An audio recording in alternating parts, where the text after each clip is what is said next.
Boys, they finally did it. 2020 is going to be the year of gaming. So if you haven't heard, Microsoft just dropped a ton of new information on the brand new Xbox that they're going to be releasing later this year. I'm just going to kind of give you guys my raw opinion on it. You know, I'm not going to go like crazy into like super techie details. I'm just going to kind of sit back and talk with you guys about the brand new Xbox. No, we're not talking about the PS5. PlayStation's cool, but I've always been an Xbox gamer, so we're going to talk about the Xbox. Even though now I play on PC, but Xbox is where I started, and it's what I played for like 10 years, so we're going to talk about it. What's going on, guys? Welcome back to the channel. My name's Gehsture, also known as Jake, and if you enjoy this video, you'll probably enjoy a lot of the other stuff I do. I do a lot of variety gaming content, some IRL challenge type videos, tutorial, tip trick videos, and stuff like that. So if you enjoy, make sure you hit subscribe, and if you want to catch me playing some games live, I actually also stream to Twitch. My Twitch link is in the description below. I stream every Monday, Wednesday, Friday, and Saturday. So would love to have you guys over there. But now let's get into the meat of the video, the brand new Xbox. So like I said, we're just gonna kind of touch on some of the basic points they announced. They announced a lot of stuff, so we're gonna be covering a decent amount. I'm kind of just gonna give you guys my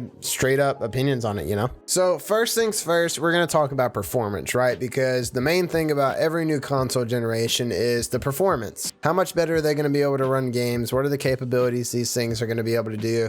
And this year, it looks like they're finally taking a good step forward. Like I said at the beginning of the video, I'm not going to get into too many like techie details and stuff, but basically the brand new processor that they're putting into the new Xbox is claiming to be over 4 times powerful than what's in the current Xbox One. Now, they didn't specify whether that's the Xbox One X or the Xbox One, because the Xbox One X is a stronger console than the regular Xbox One. So I'm not sure which one they're talking about when they just say Xbox One. I have to assume it's the original Xbox One, but they're saying that it has up to 4 times the processing power that the original Xbox One had. And they say that it's thanks to a 12 teraflop GPU. I don't know what teraflops are. The only thing I know about graphics cards is like core clocks, boost clocks, how much VRAM they have, stuff like that, you know, CUDA cores and everything. I didn't even know a teraflop existed, but I'm assuming 12 teraflops is good, because if it has 4 times the processing power as the original, that means 12's got to be pretty dang good. So with this more powerful processor, they're saying that the Xbox is going to be able to run games at over 120 FPS. So that is super awesome, huge step forward for consoles, because most consoles are only playing games at 30 FPS right now. There's a very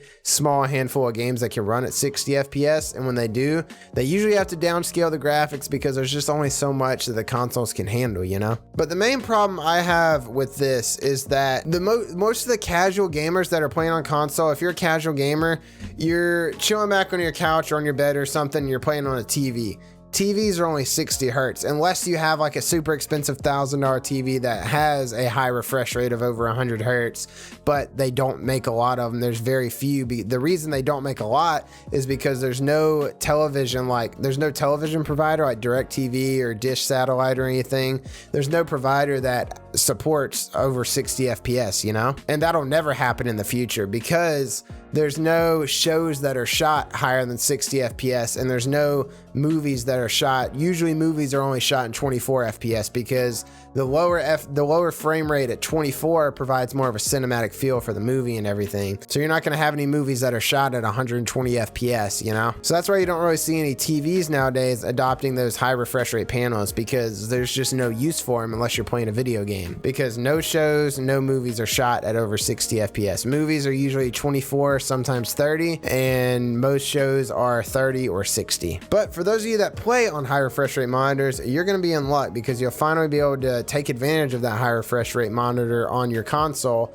and you'll be able to play games at up to 120 FPS. So that's super cool. Now I'm assuming that's only 1080p. They haven't specified, but I highly doubt the Xbox is going to be able to play 4K at 120 FPS or even 1440p at 120 FPS. It might be able to do 1440p at that. We'll see. But it's going to be a pretty expensive console. But we'll kind of touch back on my thoughts about the whole TV thing later on towards the end of the video. I have something I have basically an idea I want to propose kind of what Microsoft, or what I think Microsoft should do going forward. But before we get into that, we're going to discuss a few more of the topics that they announced. So another feature that's going to be coming to the new Xbox is ray tracing, just like all the RTX cards on PC now have ray tracing. Now, I will admit I've turned on ray tracing on a few games, because I do have an RTX card in myself. I'm not gonna lie, I don't really see the hype behind it. I don't think it's that cool. I don't really notice too big of a difference.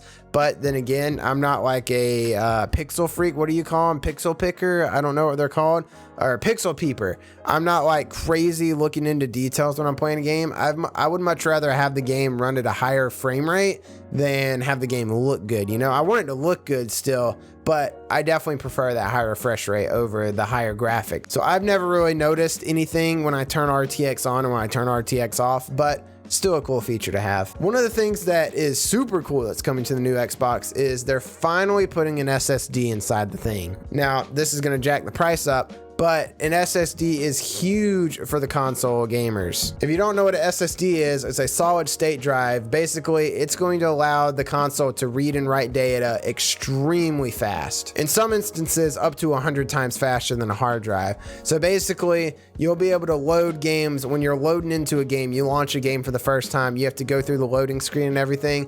It's gonna load up a lot quicker. When, say I play Borderlands 3 a lot, for example. So in Borderlands 3, you have a lot of farming, right? For weapons, you'll load in, kill a boss real quick, see if he drops a weapon. If not, you're gonna quit to the main menu and load back in. If you're doing that on a hard drive, it's gonna take a lot longer for you to back out, load the main menu, and then load back in and reload the whole map, all the textures to the map and everything. But if you're doing that on an SSD, you're gonna be able to do that way faster. And that's gonna apply to every game. So every single game you play, you're gonna be able to load into maps faster. If you're playing GTA or Red Dead Redemption or something and you're fast traveling across the map, or Skyrim, you're gonna be able to fast travel across the map way faster than you would if it was running off of a hard drive. So another cool feature that's come to the new Xbox is a feature called Quick Resume. Basically, it's like the feature on the Xbox One when it came out, where you're playing a game and you hit the home button, go to your dashboard, and you go into YouTube, you watch a YouTube video for a couple minutes, and then you're done watching YouTube, so you go back home and you want to jump back in your game. You can click back on your game and it's going to load you in exactly where you left off. You don't have to restart the game, go through all the menus, and pick up where you left off. It's going to automatically load you in where you left off. But what's cool about the new Xbox is it's going to be able to do that with multiple games. So you're not going to be limited to just GTA. If you're playing GTA right now, you go watch YouTube for an hour and then you come back, you load right back into GTA. Say you're playing GTA, you're playing Apex Legends, and you're playing Call of Duty. All of those games can be basically running in the background. It can basically save where you left off back in like the flash memory. And whenever you're done doing whatever you're doing, you can load up Apex Legends and you're gonna go right to the main menu. You don't have to sit there and go through all the loading screens and relaunch the whole game. So that's a really cool feature. That's something that's actually, I'm interested to see how well it's gonna work. I feel like it's gonna be a little rocky at launch because that's a pretty crazy feature, but we'll see. Maybe they got it nailed down already and it works perfect. I don't know. But I feel like it might be a little rocky at the start. And some smaller features, they got backwards compatibility coming back, of course. Yeah, they're also going to be launching their xCloud project. So xCloud is their game streaming feature where you'll be able to stream a game off of a server somewhere where you don't have to run it locally off of the console. So we'll get to see how well that works. It's kind of like the Google Stadia. Basically, it's literally the exact same thing as the Stadia, except on the Xbox. It's Microsoft's version. Now, that's the new Xbox. What are my final thoughts on it? I think it's going to be really expensive. I'm hearing rumors that it's going to be $600 to $700 because these consoles cost around $500 to $550 to make. And for them to even make money off of it, they have to at least do $600 or at least $550, you know, to even make anything off of it. And that's still a very, they're still not making anything off of it, because if you guys don't know, most companies, when you buy something, like if you go to Chick-fil-A and get a large fry for $2, it probably costs them 10 cents to make that large fry, if that. So they're making like a 2,000% return on investment off of you. In this case, Microsoft's only making like a 10% return on investment, which is horrible. Now, what I think they need to do, I think the route they need to go is they need to take the route that mobile technology is taken. So you have Apple and Samsung and Google that when they release phones every year, they release like 2 to 3 different phones that are all different prices.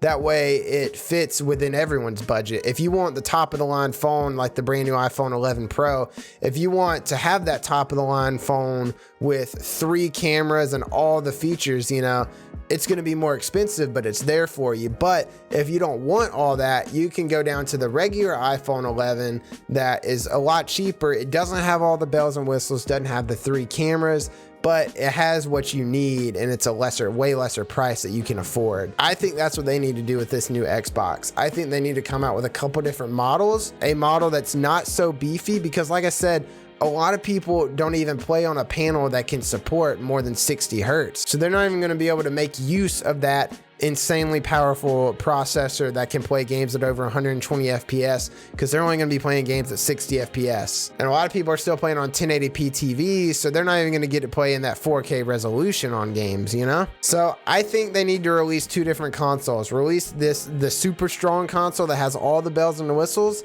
and then release a somewhat more budget console that runs games at 60 FPS, not that stupid 30 FPS that the current consoles are still running. Run it at 60 FPS instead of having a processor that's 4 times the power. Maybe make it just 2 times the power, where it's enough to get that 60 FPS mark. Have the SSD, maybe not as big of an SSD to get the price down a little bit more. Maybe do like a SSD and hard drive combo like a lot of PCs do. Don't include the ray tracing, because like I said, that's not something that's needed. It's cool, but it's not something you're really going to notice too big of a difference on. And then you put all that together in a package and you put that on the marketplace. If you have 2 different consoles like that, it's going to work a lot better in the long run, because I'll tell you straight up, a lot of people, if the console costs $600, they're not going to want to go buy a $600 console, because you can literally build a gaming computer for $600 that can do way more than just play games. And I don't want to come across like I'm trashing the console community or anything, because I've been a console gamer all my life. I played on consoles for literally and up until like 2018 when I finally got a PC, you know? So I definitely respect the console community and the console gamers out there. I want to get me a Nintendo Switch. I want to get me another console. So I have a lot of respect for the console gamers, but I think for them to be successful, they need to make 2 different tiers of the console, just like mobile technology does, like Apple, all the cell phones, you know, they make multiple different tiers for multiple different people, like multiple different budgets, you know? So those are my thoughts on the new Xbox. Let me know what you guys think. Leave a comment below. I'm always replying to all the comments, so I'd love to have a discussion with you guys on what y'all think about the new Xbox. And if you guys did enjoy the video, make sure you hit subscribe. It would really mean a lot to me. I post a lot of cool content, and if you guys like this video, you'll definitely like all my other videos. But I hope you guys have a fantastic rest of your day. Thank you guys for watching. I really appreciate it. Much love. Peace.